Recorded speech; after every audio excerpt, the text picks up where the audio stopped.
आज माननीय मुंबई उच्च न्यायालयाने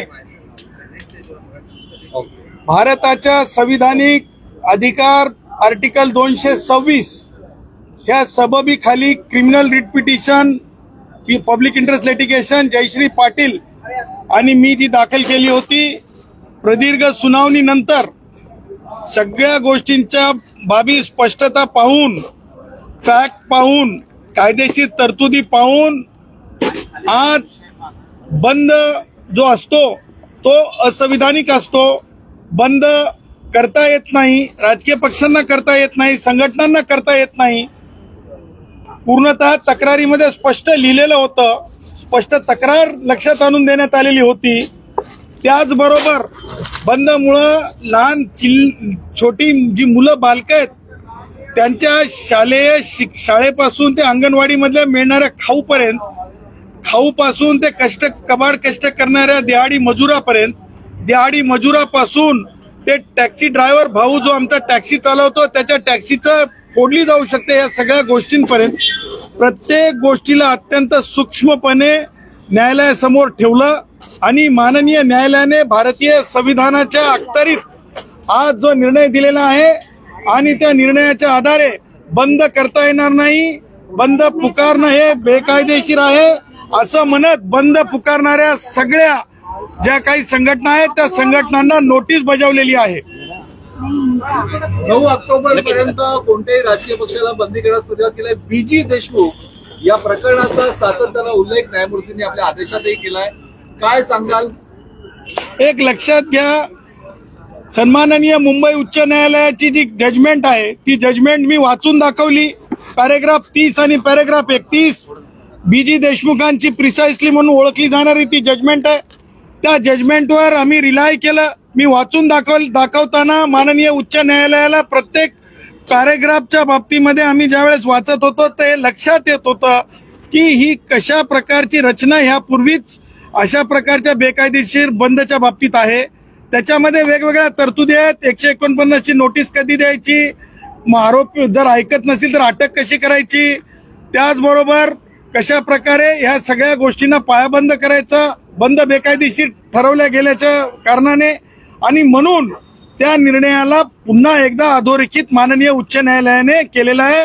आम्ही जी म्हणजे जजमेंट दिली होती त्या जजमेंटचा आधार आहे। शरद पवार यांनी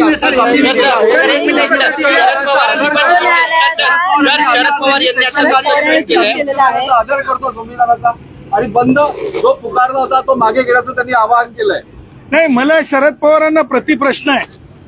शरद पवार, तुम्ही जे ट्विट केलंय राष्ट्रवादी काँग्रेसचे वयोवृद्ध पुढारी, तुम्ही काय ट्विट केलंय की माननीय उच्च न्यायालयाने निकाल दिला म्हणून, म्हणजे तुम्ही बेकायदेशीर बंदचं परत समर्थन करताय आणि म्हणताय त्याच्या पुढे जाऊन की आम्हाला मान्य सर्वोच्च न्यायालयात जायला वेळ मिळाला नाही म्हणून।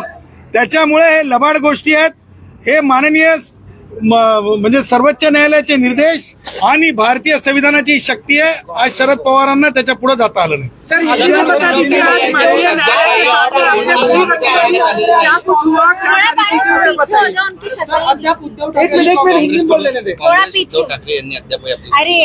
देखिए, महाराष्ट्र बंद की जो बात की थी उसके चलते जयश्री पाटिल जी ने और हमने जो है माननीय उच्च न्यायालय के अंदर अपनी याचिका दायर की थी। कल रात में जो है हमने उद्धव ठाकरे के खिलाफ जो है खेरवाड़ी पुलिस थाने में जो अपनी कंप्लेंट लिखवाई थी और सारी बातों के साथ बम्बई उच्च न्यायालय के इसके पहले का जजमेंट बीजी देशमुख वाला, जिसके अंदर किस तरह से कार्यवाही होनी चाहिए उस बात को हमने आज अपने दलील में रखा था।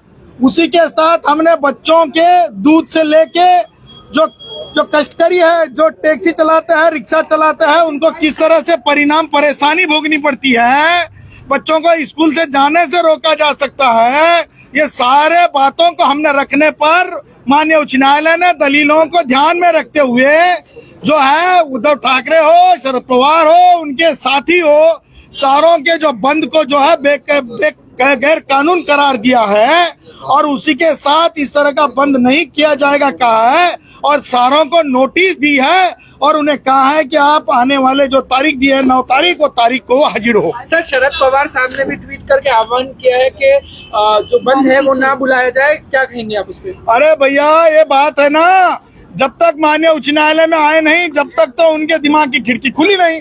तो माननीय उच्च न्यायालय में आने के बाद संविधान की ये शक्ति होती है, सच्चे काम का सच्चाई के साथ संविधान साथ देता है। ये फिर से आज संविधान की ये विजय है। 2 बातें हाईकोर्ट में जो कही, वो क्या नोटिस जारी किया और बीजी देशमुख ऑर्डर का जिक्र किया, वो बताएं कि क्या कहा। देखिए, बीजी देशमुख का जो ऑर्डर है, जो हमने माननीय उच्च न्यायालय के सामने पैरा 30 और 31 को पढ़ा था, उसमें किस तरह से पुलिस ने कार्रवाई करनी चाहिए, एसीएस होम डिपार्टमेंट ने क्या करना चाहिए, पुलिस डायरेक्टर जनरल ने क्या करना चाहिए, कलेक्टर्स ने क्या करना चाहिए, 149 के नोटिस किस तरह से देना चाहिए, जरूरत पड़ी तो अरेस्ट कैसे करना चाहिए, ये सारे चीजें उसमें लिखी है, जिसको सुप्रीम कोर्ट का आधार है।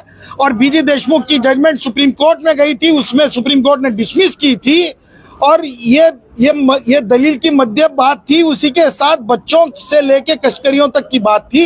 ये दोनों चीजों में ध्यान में रखते हुए माननीय उच्च न्यायालय ने कल के सबको रोक दिया, नोटिस कल के बंद को रोक दिया। रिस्पोंडेंट्स को क्या नोटिस जारी किया, क्या कहा है उसमें? देखिए, नोटिस जो माननीय उच्च न्यायालय का होता है, तुम्हें ये बात का इंटरिम जो ऑर्डर दिया है, इसके बारे में तुमको जो अपनी बात रखनी है वो आप आके रख सकते हो।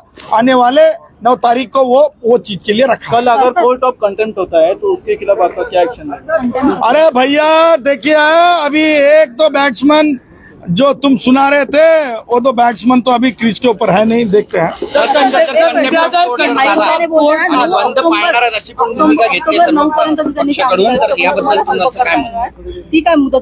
एक लक्षात घ्या, संविधानापेक्षा कोणी स्वतःला मोठं समजू नये, आणि जर कोणी संविधानाची पायमल्ली करत असेल, मान्य उच्च न्यायालयाची पायमल्ली करत असेल, तर कंटेम्प्ट ऑफ कोर्ट होतो, आणि कंटेम्प्ट ऑफ कोर्ट मध्ये 6 महिन्याची शिक्षेची सुद्धा तरतूद आहे।